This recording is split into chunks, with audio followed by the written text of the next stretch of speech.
It's 1:35, I think everybody is here, so we can probably go ahead and call the meeting to order. Am I running this goat road? I would assume so. Okay, I'll call the meeting to order. First item on the agenda is Board of Finance meeting. Ken, Okay, well, I guess I'll call that meeting, Board of Finance meeting to order. yeah. Okay. Well, everybody should have in your stuff that I put on your spot, something that looks like that one on letterhead. It's the annual report that we're required to do by our finance policy. It's last year's results, summarized kinda. And hopefully I won't bore you to death with a bunch of numbers. So let's just start at the first paragraph.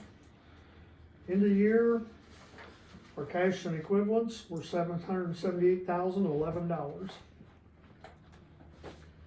That's down low from last year, but we had a loss, so that's understandable.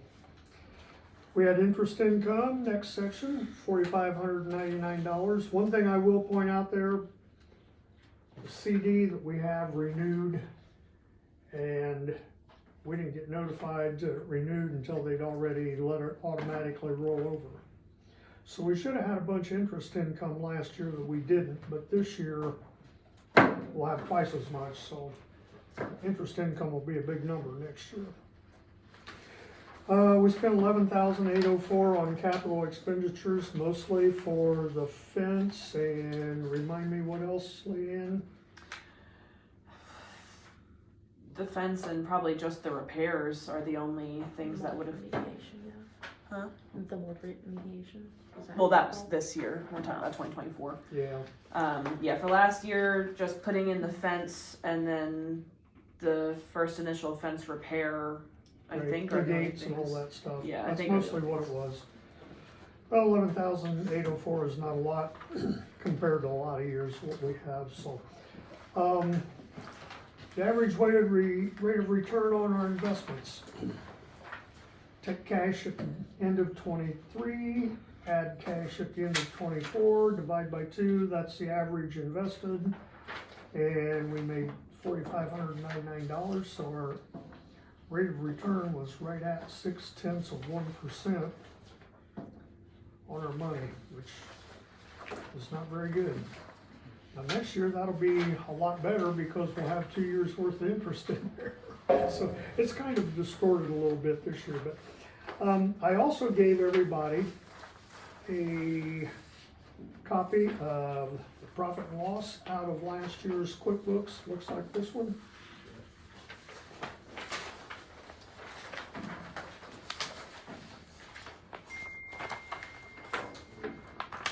So our tipping fees from Wabash Valley were down almost $44,000 in '24. The other big thing is our materials management was up right at $35,000. Anybody that was on the board last year knows pretty much why that was, that Good for Life deal that happened all summer where they were charging us, what was it, Leanne, $30,000 instead Yeah. of 15,000. $30,000 a month instead of what the old contract was, but wasn't a whole lot we could do about that because they were kind of in the driver's seat. Nobody else bid on it, and we had to have it picked up, and they just kind of charged whatever they wanted to. So, follow along on the second page of my report. The operating receipts were $640,396. Disbursements were $688,103, so we lost $47,707 in our operations. The interest income cut that loss down to $43,108, which was about $20,000 better than the previous year, even though landfill was down and materials management was up. We had a lot less in some other things like public education. I can't remember, our medical insurance was a lot less than the year before. I still don't quite understand that. Well, we don't have Jen anymore I mean, her age group put her in a higher bracket than the rest of us when it came to medical insurance. right, but according to my numbers from the year before, our medical insurance was 77,000.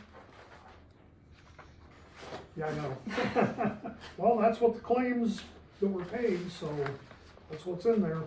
But anyway, that's why our loss is a little bit less, even though our operating income was down. So our special assessment, I don't know, for all of you who are new board members, just a little bit of history about that. It's probably been, what, 10, 12 years ago, when the landfill was forced to quit taking aluminum waste. Our landfill income went to half of what it had been for a long, long time. And these bins and the LaFountain and the Manchester and the South Side site were all costing us, I don't know, right at $300,000 a year. So when we went to the county council with our budget, we didn't have anything in there for those because, well, we didn't have the money.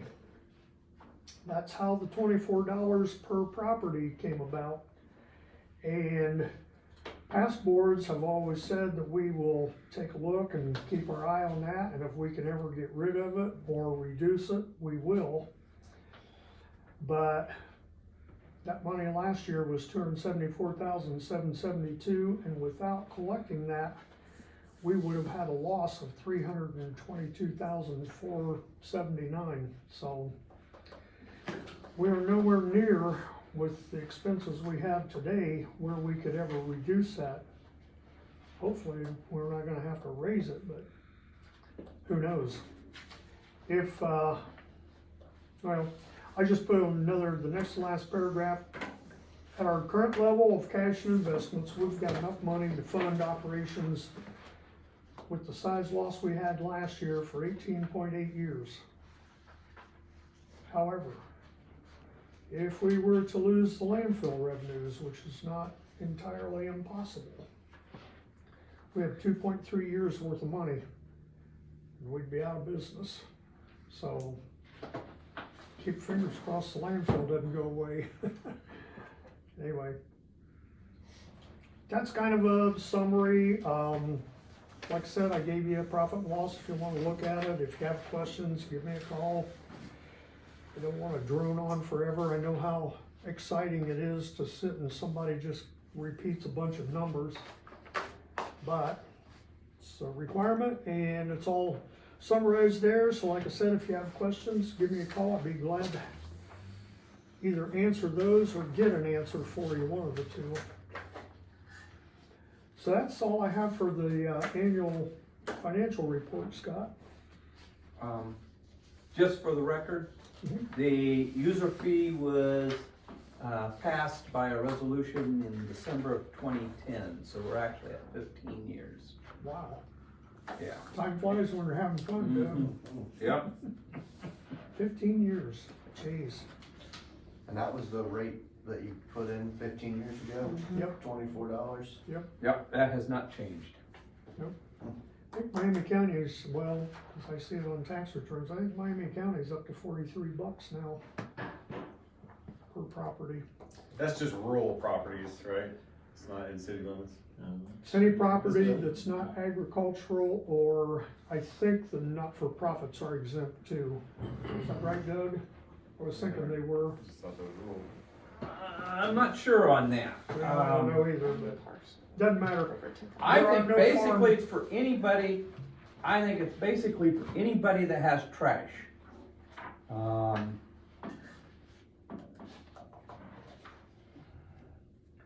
only reason I said I didn't think not-for-profits were subject to it, because Rowan Development out there, we didn't have to pay that. That's a not-for-profit. Where? Rowan Development, the apartments out in Rowan. Okay. Some people paying for it.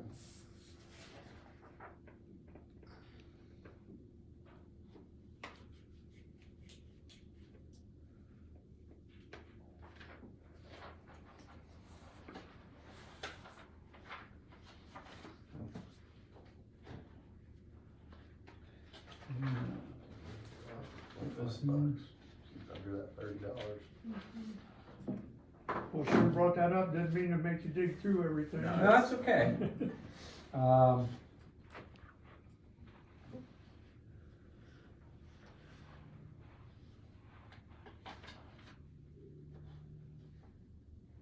I mean, if you're in town, you're basically paying twice, right? okay, But the city doesn't make people pay for recycling, it's an option.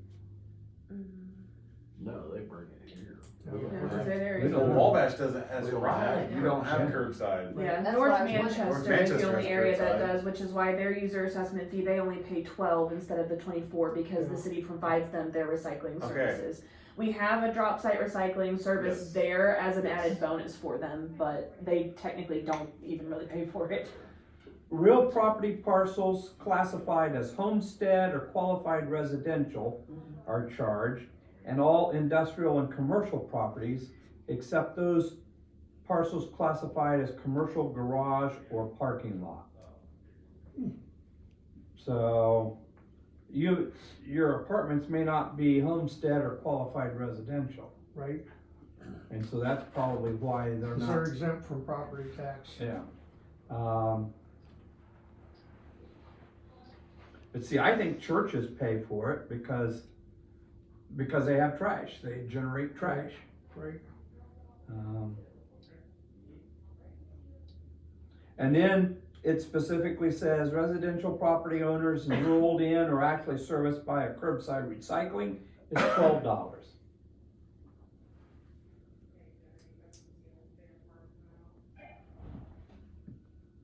well, thanks, I learned something today, cause I wasn't sure what all was exempt, I know agricultural is, Is Miami County's higher because they don't have a landfill?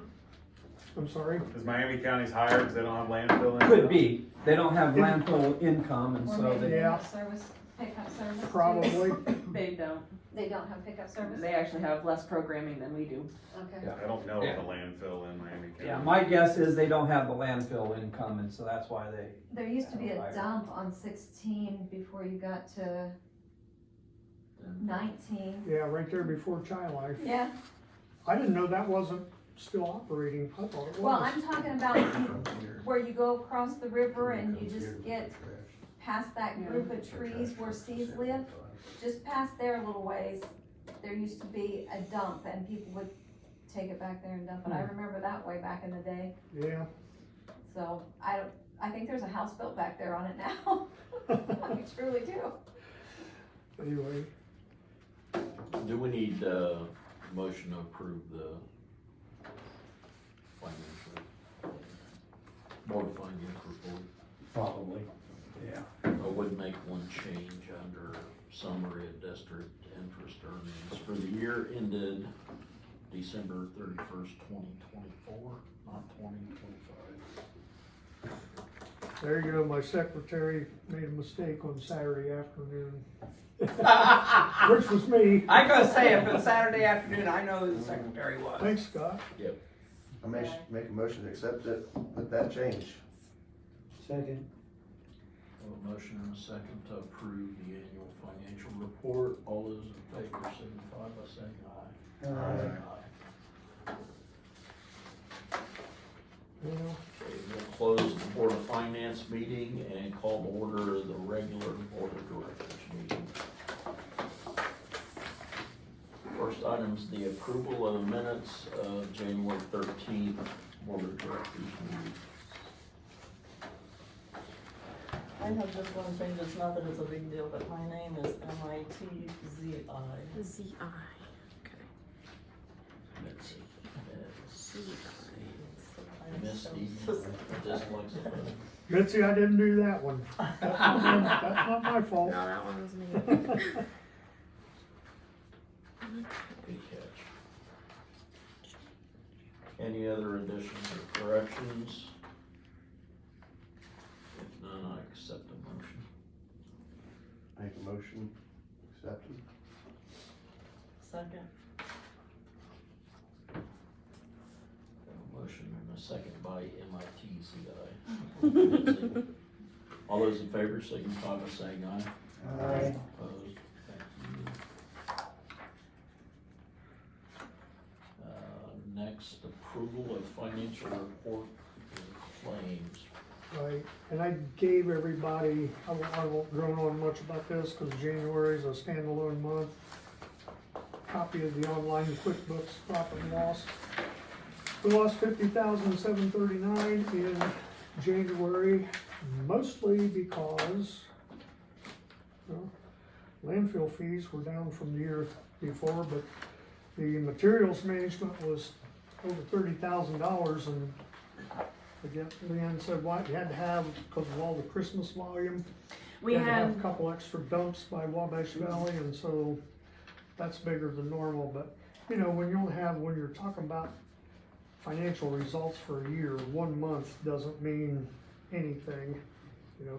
'Cause obviously, if we continue at this rate, we'd lose $600,000 this year, 12 months worth of that, so that better not happen. But that's the main thing that I know about. Are there any, claims you wanna discuss with anybody? only other higher claim is from Environmental Enterprises. They are our chemical recycling vendor. So they came at the beginning of January for our annual chemical pickup. We tend to have them here 3 times a year. Once as a standalone, normally around the beginning of the year, and then during both of our Talksway Day events. So we won't see them again until May and June. So when you see the financial statement for January and February, materials management's gonna be at least $62,000 then, is what you're saying, right? Mm-hmm. Okay. Then hopefully it'll go way down. Outside of just regular pickups, it should. Cause you said Wabash Valley agreed to charge what? 13 something per month? Oh yeah, we have a contracted amount with them Right. that we pay about $13,784 each month for the services in Wabash as well as North Manchester. Right. But like I said, it's just higher this month because of the 2 additional pickups that we had to place right after the week after Christmas. So anyway, I won't say much more about the January loss because like I said, 1 month standalone does not really mean a lot. We'll know a lot better how we're doing when we get 6 months under our belts. So that would be all I have for that, Scott. Any other questions from anybody? I was just looking through the minutes. It says 978,000 pounds. I divided that by total expenditures, and that comes out to 70 cents a pound. So every pound brought in, it costs us 70 cents. Seems like a lot, but I don't have a lot of experience in the recycling business. What that number was last year I don't know. with the dumping. More, I'm sure it was more.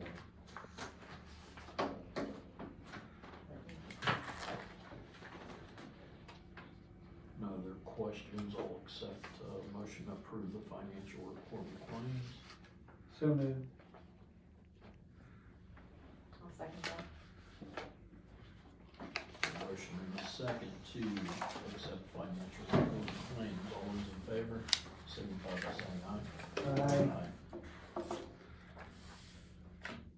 Next item on the agenda, director's report, district updates and programming. Alrighty. Well, for the month of January, we've been pretty slow, which this time of year we always are. We'll expect it to pick back up in March, as is our regular. I don't have the material numbers yet, but we did service 362 residents from Wabash County in the month of January. And good news, we applied for the waste tire grant through IDEM, same as we did last year. We did get it again this year, so that's another $10,000 that will go towards the tire disposal for 2025. As I kind of mentioned at last month's meeting, out of the 72 counties in Wabash, they award this to 32. So we're lucky to be one of the 32, again, 2 years in a row, which is awesome. As for some updates, so we have 2 different invoices that I wanted to talk to you guys about. Previous board members will remember this one, but as for the new ones, back in 2022, Aaron Dyson had an employee of his bring us 670 pounds worth of poisons. Now, when they dropped off, they were just dropping off as a business, and since we didn't have the weight limits back then like we do now, we took all of it, sent him an invoice, never heard anything. From there, we sent past due invoices. We give everybody a 30-day grace period. If we don't hear anything, we send another past due invoice, and then from there, we, phone calls until we get an answer. So we had sent out another invoice in August of 2023, and still no reply. Now, what happened from there was, this has been going on for years, we've been keeping notes on this situation. So when Marissa sent out invoices in 2023, Aaron Dyson did call in to talk about his bill because he said he can't pay it, he shouldn't have to pay it for multiple reasons. He stated that he got the drums of poisons as a donation from a company in Warsaw who thought that would be helpful for Dyson's cleaning business. Now, when he sent one of his workers out here named Jerry Martin, he said that what happened is that these chemicals came from a rental that Aaron Dyson owns, not a company in Warsaw. So they both confirmed when they came in that Dyson doesn't know what the hell he's talking about where these chemicals are coming from. But, he's trying not to pay his bill because, unfortunately for him, his bill was originally $871 because poisons we charge about $1.30 per pound because they're expensive to get rid of. Per Jen, with the last invoice that they sent out when she had asked the board about 2 years ago about the situation, deducted $471 from his bill to make it a straight $400 to help him with the cost because, he claims he can't pay all of it. So she was trying to work with him. Since then, we have still not heard a single word from him.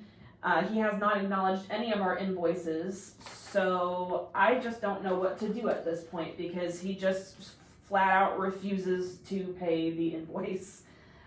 Even with the deduction and the $24 incentive credit that we give every business for using our services. We went in to see if he had made any payments and he hasn't paid a single dime of it. And like I said, it's been about 2 years now, almost 3. I can assure you it's not from a lack of money. No. So yeah, like I said, at this point, I just don't know. I don't know what to do to get him to pay this. It's just gone beyond us. He's just refusing. And like I said, his story is that, well, he shouldn't have to pay for it or that he wasn't made aware that businesses have to pay for our services. It's always been that way, and he's used our services before. He knows the deal. He knows how we operate. So there's that one. I don't know if at this point we just let it go or if we get Doug involved. I don't know what the best course of action is. Shouldn't we file small claims on it? You could file small claims on it. Now, here's the downside. At one time, I was paid $3,000 a year to provide services. Then it went to, I bill hourly.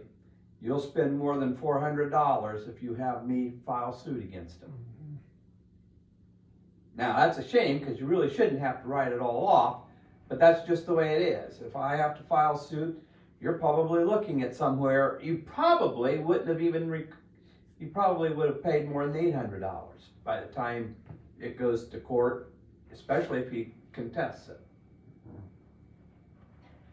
I got a whole crap ton of people that owe me money, so don't ask my advice. Well, and like I said, we've done pretty much. One of them? No, she's not. I just was asking. Yeah, my next question is, does he still bring stuff in? He has not been allowed to use the facility Okay. for the past 2 years, and he Okay. has been told he cannot bring anything here ever again if he doesn't pay. I would agree with that. Yeah. Of course, he could send it through somebody else. Yeah, say that being Technically, said, we could, yes. we don't hound people for as long as they can give me a name and address in the county. That's pretty much it. He's now delivering it in small 5-pound buckets. I mean, there are a lot of ways to get around our rules, unfortunately. But Don't need anything clean, do you? no. The building power wash I or was gonna say, anything? come power wash the building off and we'll forgive it.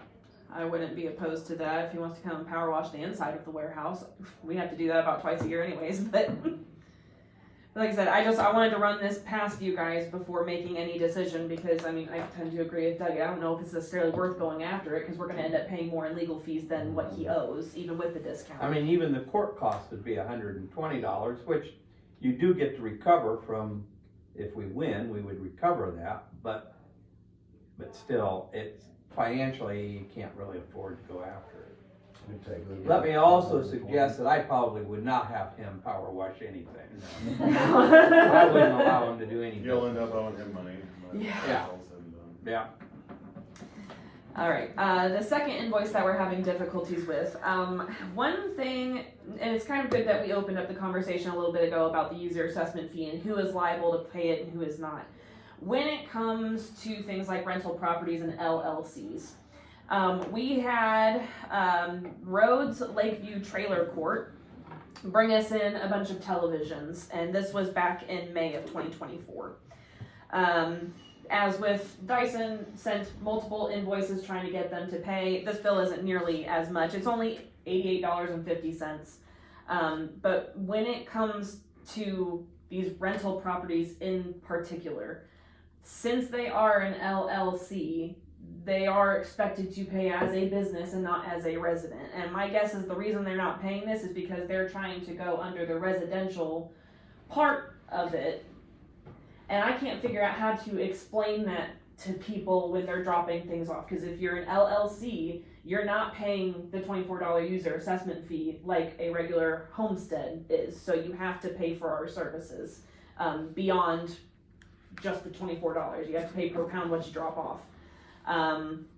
But again, we've sent multiple invoices to multiple different contacts, can't get anybody to even acknowledge that they're receiving the invoices. And so these are the two invoices that we're having difficulty with at the moment. Just wanted to report that we're trying, just not successful as of yet.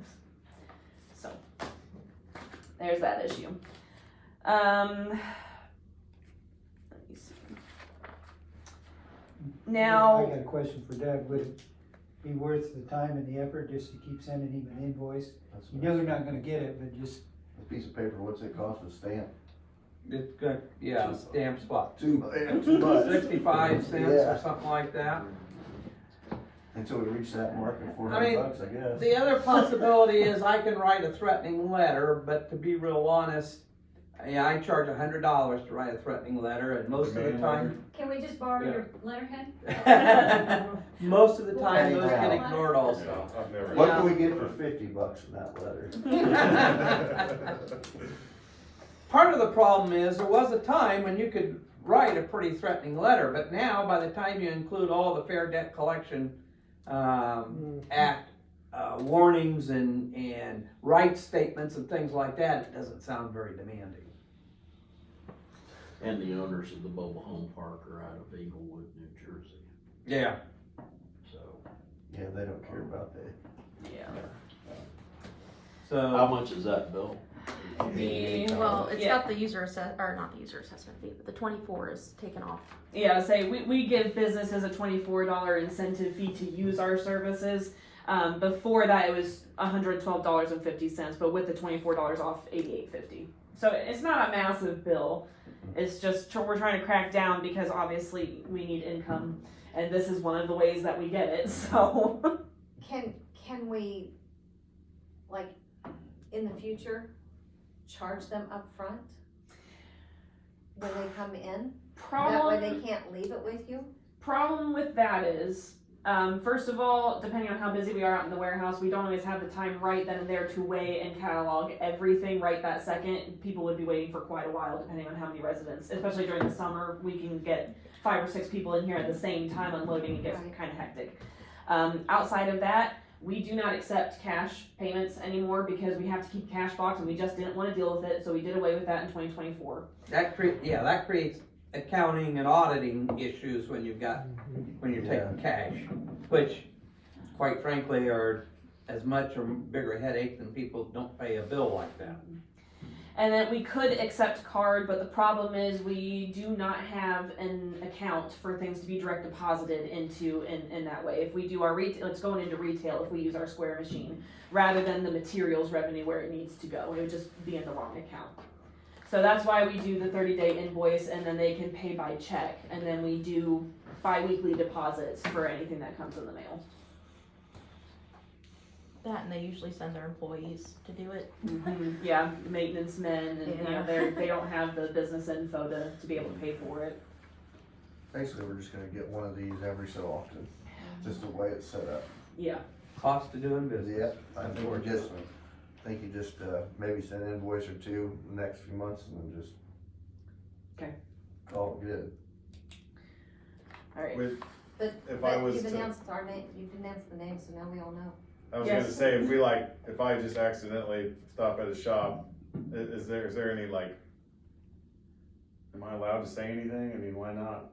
I mean, I don't see why you wouldn't be able to, because he's been notified multiple times. I mean, since I'm a board member, I'm allowed to address it, maybe? I mean, you shouldn't be. I might would think. expect some hostility. Yeah, he's not very friendly over the phone, I'll give you that much. But I'm not worried about I'm not that. worried about it. Well, there's nothing confidential about it, and as long as you're speaking factually, he can't come after you for any defamation or anything. Hey, just hey man. Yeah, no, that's Marissa There you was go. very thorough in her notes about the series of Well, events but- and who said what and who we've spoken to and Yeah. If you take it anywhere else, it's been thousands, I'm sure, I mean, I'm sure you got a good deal. Alright, well, moving on, education programming. So, right now we have several different things going on. The biggest of which is we have started the design competition with all of the the high school districts in the county for the district mascot. Their deadline is next Friday, the 21st, by the end of the day, at which point we will post the top 3 designs, depending on how many we get. Let the public choose their favorite, and then we've decided to award a cash gift of $100 to the designer just as a perk for helping us out. And as I said, our plan is to use that mascot for community events and different education programs, as well as our YouTube channel to promote the district and our services. On top of that, we've got one pretty decent undertaking that we're dealing with right now. We are creating a brand new education program that's immersive, and it's what's a materials recovery facility. A lot of the kids, they already know what recycling is, so going further into depth on what recycling is like in our county, we're basically building and creating a transportable education program that's immersive. So the kids fill the roles of the workers in this facility, so that they learn how the recycling is actually being sorted and what it takes to be able to run a facility like that. With that, we're hand making everything, but the one thing that we do need help with is building a conveyor belt, but a hand crank conveyor belt. So I've reached out to a couple of different people about helping us. The most promising one is the guy who does the set design for Fireline Productions, the theater company in Wabash. Teresa Galley, I had a meeting with her. The museum is going to partner with us on some of these new education programs. They have their new sensory room upstairs where they do weekly story time. So when we get the new program up and running and everything built, they're going to allow us to host one of the first education programs there. Possibly with a first Friday, depending on the timing of everything. Then we're also creating a new puppet show education program for some of the younger kids, and we're gonna create a series of stories about recycling and teaching them, and then we'll work with the museum on that as well to maybe coincide with their story time and puppet time. So there's that. Other than that, I will be attending the State of the Communities through Grow Wabash County on February 20th. I don't really have any other education things until probably April. We're looking to host our annual Rain Barrel Workshop on April 12th. I'm going to partner with Steve Johnson again. He makes the rain barrels for us. So hopefully we'll get good attendance this year. And that's pretty much all I have for the updates for this month.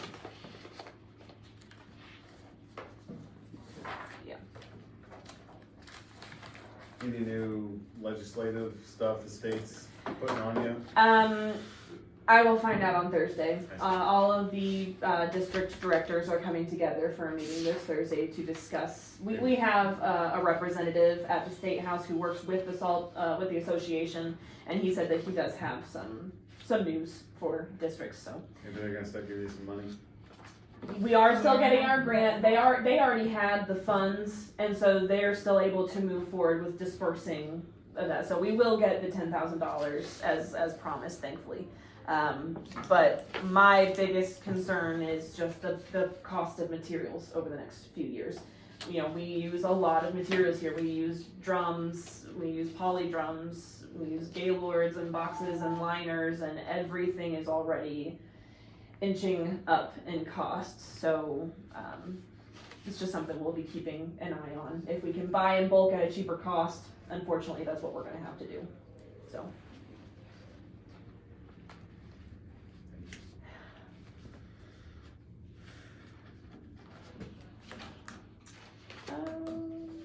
So under new business, the capital assets policy, a lot of solid waste districts that are getting audited, they're getting dinged big time for not having this. We've not had one as far as I am aware. If we did at one point, it's gone. So just create a new one. It's basically just saying that any asset that we have that exceeds the cost of $5,000, we will keep an inventory and a catalog of those items for the auditor, and we'll just keep it on a capital assets ledger. So it just says, per the Indiana State Board of Accounts Accounting and Uniform Compliance Guidelines for solid waste districts, the Wabash County Solid Waste District shall record all capital assets in a capital assets ledger. An inventory of those capital assets will be conducted on an annual basis. Capital assets are defined as physical assets of durable nature, including land, buildings, improvements other than buildings, machinery, equipment, and construction in progress.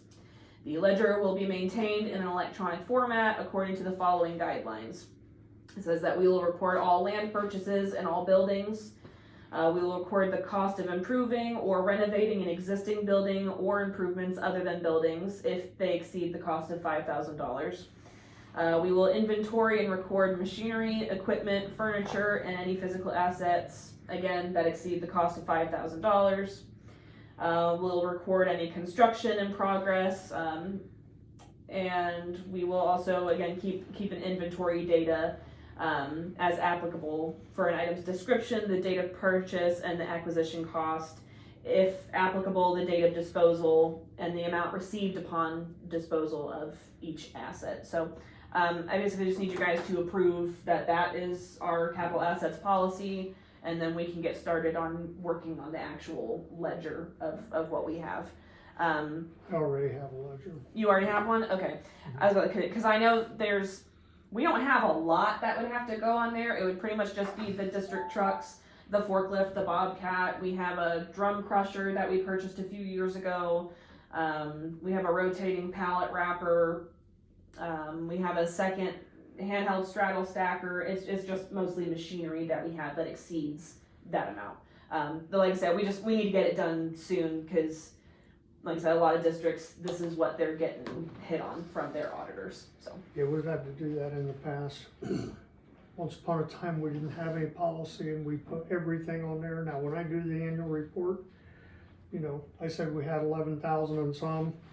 Actually, none of it would actually go on those ledgers if we follow the $5,000 policy.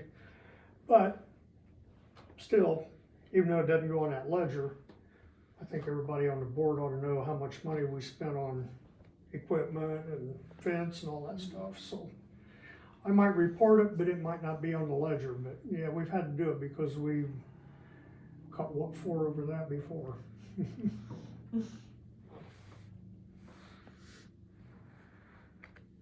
I'll move we accept the capital assets policy as presented.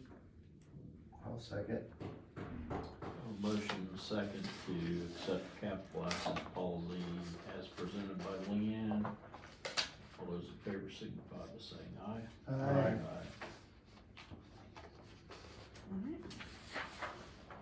No items of old business. Nope. There's no public to comment.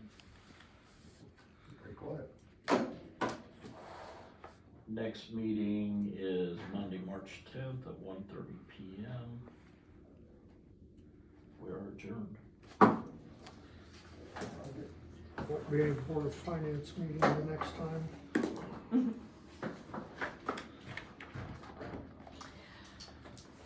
So I had Columbia City Iron and Metal come and pick up their roll off.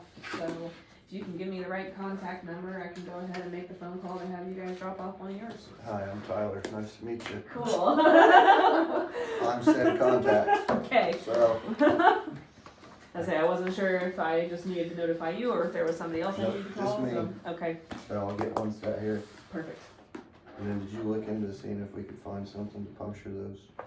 So we Somebody just have, talked to me about this other day outside of this. I'm trying to remember on my way here who I talked to. so, I have not looked into puncturing the tanks, but we do have the aerosol system set up and ready to go. Just for Perfect. So Yes. I'm doing a training next week with my warehouse staff on how to do that. Once you Hopefully get we are, those done, let me know and I'll buy them. we've got it ready to go. As for the propane tanks and other things though, I still need to do some more research on the training for that part, but the rest of it we can manage. Perfect. I came and talked to her about some of the stuff that we're paying a chemical company to take.